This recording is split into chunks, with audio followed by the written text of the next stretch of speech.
The nurse was still adjusting my drip when my phone lit up with a photograph I was never supposed to see.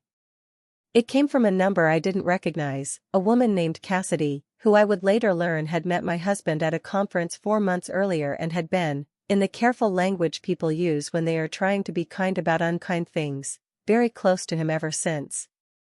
The photograph was of my house. My house. The one on Birchwood Drive that I had put $41,000 of my own money into as a down payment 6 years ago. The one with the kitchen I had renovated myself over 2 weekends with my sister and a YouTube tutorial and more primer than the job required. The one I had come home to every night for 6 years. In the photograph, a woman I had never seen was standing in my kitchen. She was wearing an apron. She was smiling at the camera.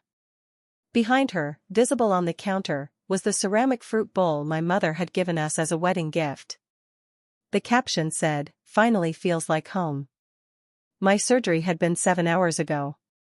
The anesthesia had not fully cleared. And my husband had moved another woman into my house while I was in a hospital bed recovering from the procedure he had driven me to that morning, kissed me before I went under, and told me he would be there when I woke up. He was not there when I woke up. But something else was. Something I had put in place 6 weeks earlier, quietly and completely, on the advice of an attorney I had consulted the first time I noticed that money was moving in ways I had not authorized. He had no idea what I had already transferred. He was about to find out that the house he had just installed his girlfriend in was the least of what had changed. My name is Adora Mensa-Whitfield. I am 39 years old. I live in a 2-bedroom apartment in Raleigh, North Carolina, that I chose myself, furnished myself, and painted the colors I wanted without consulting anyone. I work as a senior project manager at a biomedical engineering firm. I have a daughter named Zoe who is 8 years old and who has her father's eyes and my mother's stubbornness and an opinion about everything that she delivers with a directness I find both exhausting and magnificent. I was married for 6 years to a man named Trey Whitfield. I need to tell you who Trey was, because who someone is determines the shape of what they are capable of, and the shape of what Trey was capable of took me longer to see than I am entirely comfortable admitting. Trey was charming. That is the word I reach for first, and it is accurate but insufficient. He was the kind of charming that feels like warmth rather than performance, the kind that makes you feel specifically and genuinely seen rather than generally approved of. He was funny and attentive in the early years in the way that I have come to understand, with the clarity that arrives only after significant cost, is sometimes a skill deployed in service of acquisition rather than a quality sustained in service of love. We met when I was 29. Married at 31. Zoe arrived at 31, which meant that the first year of our marriage was also the first year of new parenthood, which compresses time and redistributes attention in ways that make it easy to miss the early indicators of things you would otherwise catch. I caught them later. The first indicator I caught was financial.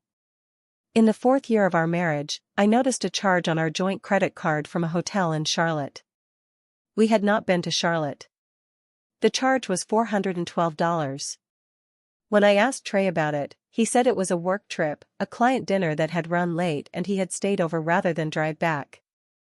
I had not known about the work trip.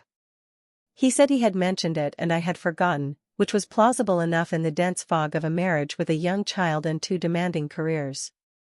I believed him. The second indicator arrived 3 months later. A charge from a restaurant I did not recognize for $217 on a Thursday evening when Trey had told me he was working late. I had texted him that evening asking about dinner. He had responded. His texts had been warm and specific, details about the project he was working on, a question about Zoe's school thing the following day.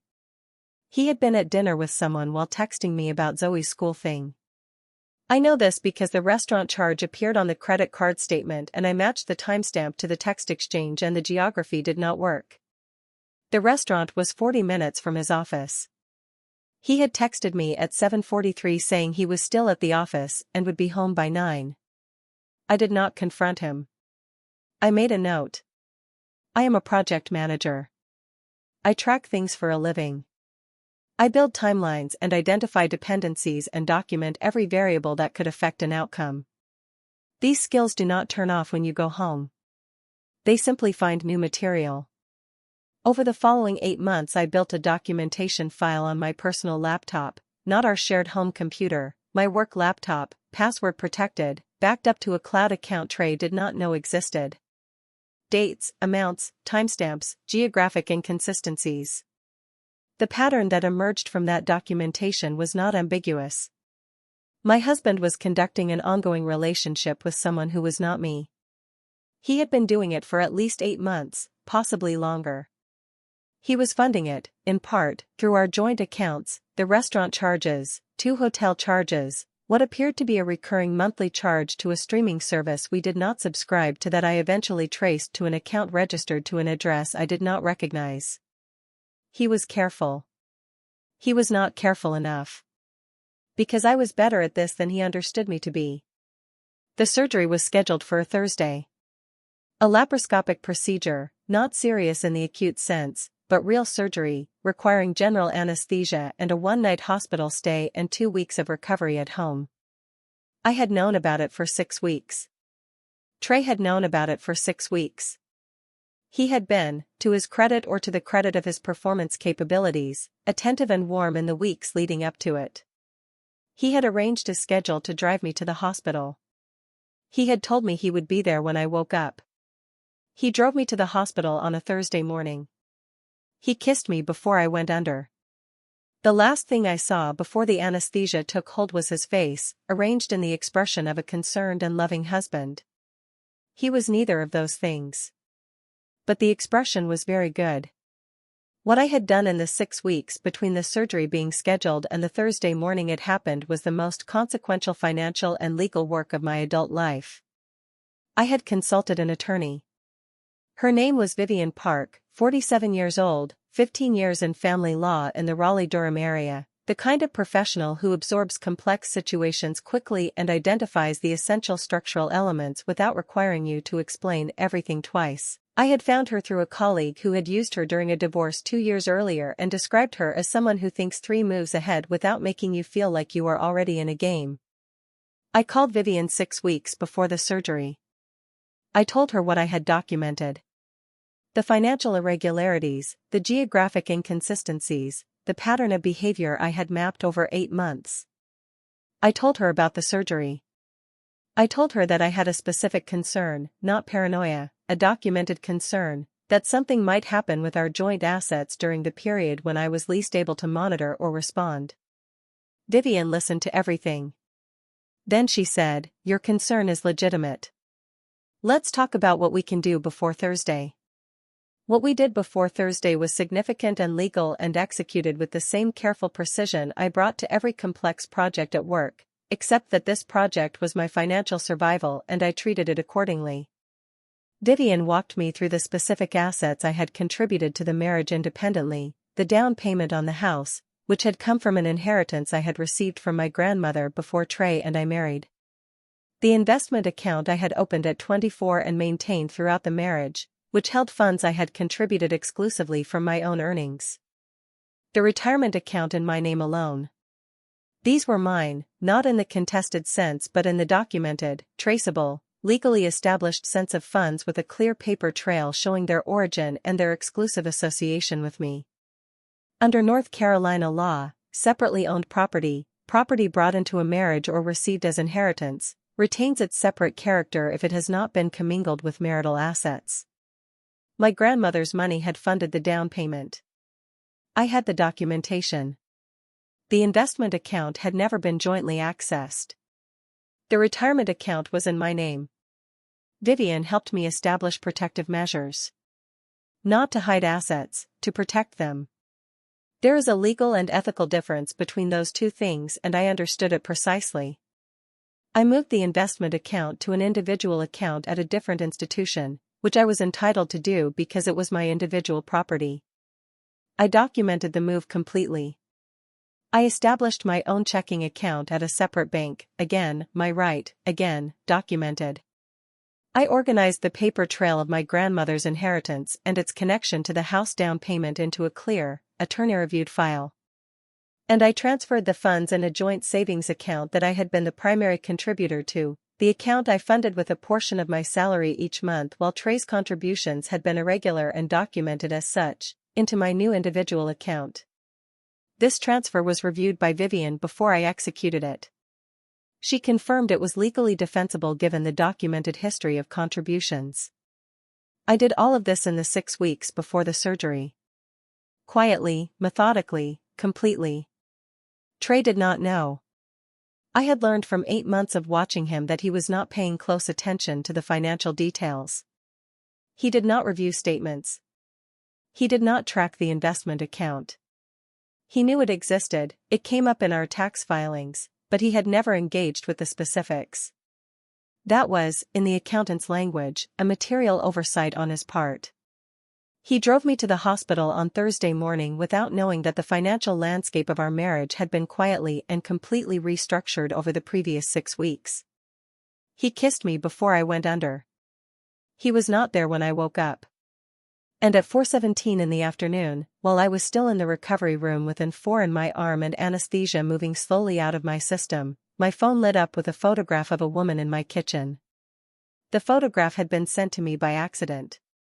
I want to be clear about this because the accident matters. It tells you something about how confident Trey had become, how certain he was that the version of events he was managing was fully under his control. Cassidy had apparently intended to send the photograph to a friend. She had the wrong contact.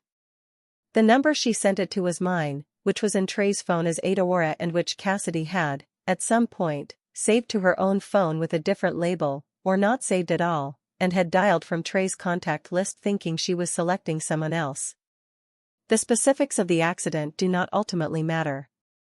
What matters is that I received a photograph of a woman standing in my kitchen the afternoon of the day I had surgery, and the ceramic fruit bowl my mother gave us was visible on the counter behind her, and the caption said "Finally feels like home." I lay in that hospital bed for a long time. The nurse who came to check my vitals asked if I was in pain. I said, "Not the kind you can treat." She gave me a look that contained more understanding than I expected from a stranger and went to get me water. I did not call Trey. I did not call Cassidy. I did not send a response to the accidental message. I called Vivian. She answered on the second ring. I told her what had happened. I described the photograph. I described the caption. She was quiet for a moment. Then she said, "Are you physically okay?" I said, "Yes. The surgery went fine." She said, "Good. Do not go home tonight. Is there somewhere you can go with Zoe, somewhere that is not the house?" Zoe was with my sister. I had arranged that for the night of the surgery, standard planning, nothing unusual. I told Vivian this. She said, "Stay with your sister tonight too. I will make some calls in the morning. Do not contact Trey. Do not respond to the message. Screenshot everything and send it to me." I screenshotted the photograph and the caption and the number it came from and the timestamp. I sent everything to Vivian's secure email. Then I lay in the hospital bed and looked at the ceiling for a very long time and thought about 6 years and a kitchen I had renovated with my sister and a fruit bowl from my mother and a man who had driven me to surgery that morning and kissed me before I went under and had not been there when I woke up because he had been busy installing someone else in the life I had built. I thought about the 6 weeks.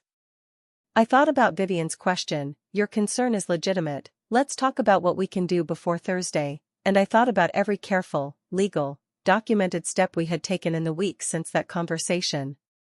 He had moved his girlfriend into my house. He had done it the week I had surgery. And he had no idea that the financial architecture of the marriage he thought he was managing had been restructured before he made that decision. He was going to find out. But not tonight. Tonight I was in a hospital bed and I was tired and I had just had surgery and I needed to sleep. I closed my eyes. I slept better than I had in months. The morning after the surgery, my sister Maya picked me up from the hospital. She knew something was wrong from the moment she saw my face. Maya has always been able to read me with an accuracy I find simultaneously comforting and inconvenient, but she did not push. She drove me to her apartment. She made me eat something. She set me up on her couch with a blanket and Zoe came and curled up beside me and asked me if my tummy still hurt and I said a little bit and she said she would protect me and I believed her completely. Vivian called at 10 in the morning. She had spoken to a colleague who specialized in emergency protective orders. She had reviewed the photograph and the timeline I had given her. She had a plan. The plan had several components. First, we would file for legal separation immediately.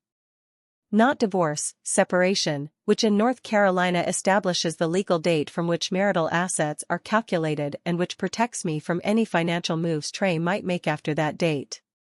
Second, we would file for exclusive possession of the marital home on the grounds that Trey had introduced a third party into the residence in a manner that made it uninhabitable for me to return to during the separation period. This was a standard motion in North Carolina family law when a spouse has moved a romantic partner into the marital home. Third, we would send a formal notice to Trey through his attorney. Vivian would identify who that was through the appropriate channels, documenting the financial transfers I had made pre-separation, the legal basis for each, and the documentation supporting my ownership of the transferred assets. This notice would establish, formally and early, that the transfers were not concealment but legitimate exercise of my property rights, reducing his ability to later characterize them as marital asset dissipation. I listened to all of this. Then I said, "What does he find out first?" Vivian said, "Probably the separation filing. That will come through his attorney within 48 hours. I said, "And the financial picture?" She said, "He will figure out the investment account and the savings account when he looks. He may not look immediately. Men who have been conducting affairs rarely have their attention on the financial details during the period they believe they are winning." She was right. He did not look immediately. He called me that morning at 11:14. I had his call forwarded to Vivian per her instruction. She did not answer it either. She noted the timestamp and added it to the file. He called twice more before noon. Then he texted, "Aurora, I know you got the picture. It's not what you think. Can we please talk?" I read the text. I did not respond. It is not what you think. She is standing in our kitchen in an apron with my mother's fruit bowl behind her and the caption says "Finally feels like home and it is not what I think." I showed the text to Maya. She said, in the tone she reserves for things that have moved past the point of language, "Dora." I said, "I know." She made more food. I ate it. Zoe asked if we could watch a movie. We watched a movie. I fell asleep halfway through because I had had surgery 20 hours earlier and my body had its own requirements regardless of the circumstances. The separation filing went through on Monday. Trey was served at his office on Tuesday morning. Vivian told me his attorney called her within 2 hours. She described the attorney as surprised, the specific surprise of someone who has been given a briefing by his client that has turned out to be incomplete in significant ways. His attorney asked about the financial transfers. Vivian explained, calmly and with complete documentation, the legal basis for each one. The investment account, individual property, never commingled, transferred to an individual account before the separation date. The savings account, documented contribution history showing my contributions were primary, transfer executed before the separation date with full legal review. The grandmother's inheritance and its connection to the house down payment, fully documented, establishing the separate property character of my equity contribution. His attorney said he would need to review the documentation. Vivian said, "Of course. We'll send everything over this afternoon." She sent 43 pages. Trey called me 4 more times that week. I did not answer any of them. He sent 11 texts across 5 days. I read each one and responded to none. The texts moved through several phases: explanation, justification, anger, appeal, something that was trying to be remorse but could not fully commit to the form because remorse requires acknowledging what you did, and Trey had spent 6 years becoming very skilled at not fully acknowledging things. The motion for exclusive possession of the marital home was heard 12 days after the separation filing. I was there. Vivian was there. Trey and his attorney were there. The judge, a woman named Honorable Diana Chaby, 58 years old, 20 years on the family court bench, reviewed the motion documentation. The photograph. The timestamp. The caption. The evidence that a third party had been introduced into the marital home during the period of the marriage, specifically during a period when I was hospitalized and therefore unable to return to or protect the residence. She asked Trey's attorney if there was a dispute about whether a third party had been present in the home. His attorney said there was not a dispute about that specifically. She asked if there was a dispute about the timing. His attorney said there was not a dispute about the timing specifically. She granted the motion.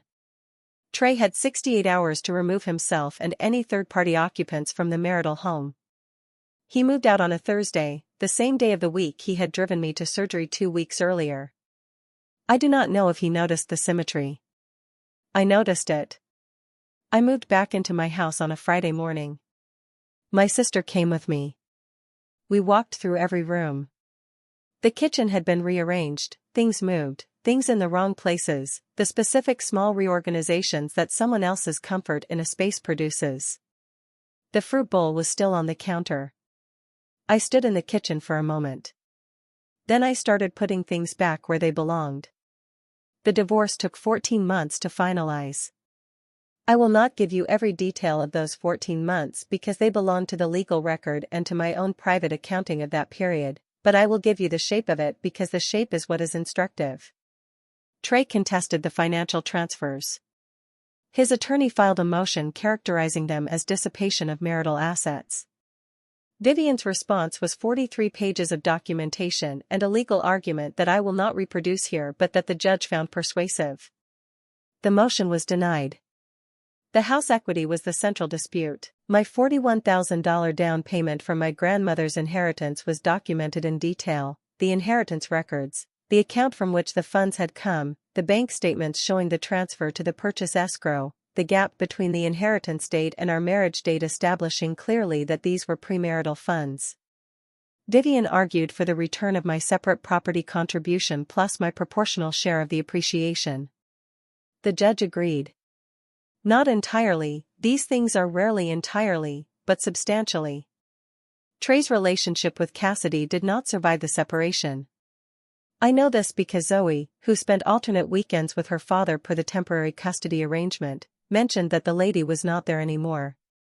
She said it with the matter-of-fact tone of an 8-year-old reporting a weather change, and I said okay baby and left it there.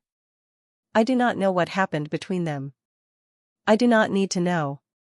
What I know is that my house is mine. My investment account is mine. My retirement account is mine. The kitchen is the color I chose and the fruit bowl is on the counter where it belongs and Zoe's drawings are on the refrigerator and every Sunday I make breakfast from scratch and we eat it at the table together and it is the best part of my week. I also know something I want to tell you directly, because I think it is the most useful thing in this entire story. The 6 weeks mattered more than the 14 months. The decisions I made before the crisis arrived, the attorney consultation, the asset documentation, the legal transfers, the paper trail, those decisions determined the outcome of everything that came after. Not the surgery. Not the photograph. Not the 11 texts or the motion hearing or the 14 months of contested divorce proceedings. The 6 weeks. Most people make financial decisions in a crisis. The crisis arrives and then they respond. And responding in a crisis, when you are in pain and operating on incomplete information and carrying the specific cognitive load of someone whose life has just been reorganized without their consent, is the least effective time to make financial decisions. I made my decisions before the crisis.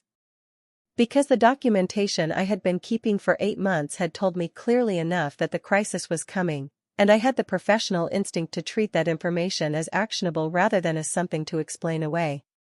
I am not describing this to suggest I was coldly calculating through my marriage. I loved Trey. I had believed in the marriage for years and had grieved the evidence of its failure through every one of those 8 months of documentation. There was nothing cold about sitting in a hospital bed looking at a photograph of someone else in my kitchen. What there was preparation. And preparation, when the moment came, was the difference between leaving with what was mine and leaving with whatever he decided to give me. Know your assets. Know which ones are yours. Keep the paper trail. Find your attorney before you need one urgently. And understand that the time between when you suspect something and when it arrives is the most valuable time you have, and spending it on documentation rather than denial is the most important financial decision you can make. My grandmother's money paid for that house. I made sure the record proved it. That record was worth every hour I spent building it. My name is Adora Mensa Whitfield. I had surgery on a Thursday. My husband moved his girlfriend in that same day. I had already moved everything that was mine 6 weeks before he tried to take it. The kitchen is mine. The fruit bowl is mine. Sunday breakfast is mine. Zoe is mine half the week and worth the world the other half. And I am more okay than I have been in years. That is the whole story. Go live yours like it matters, because it does, every financial document and every Sunday breakfast and every single part of it.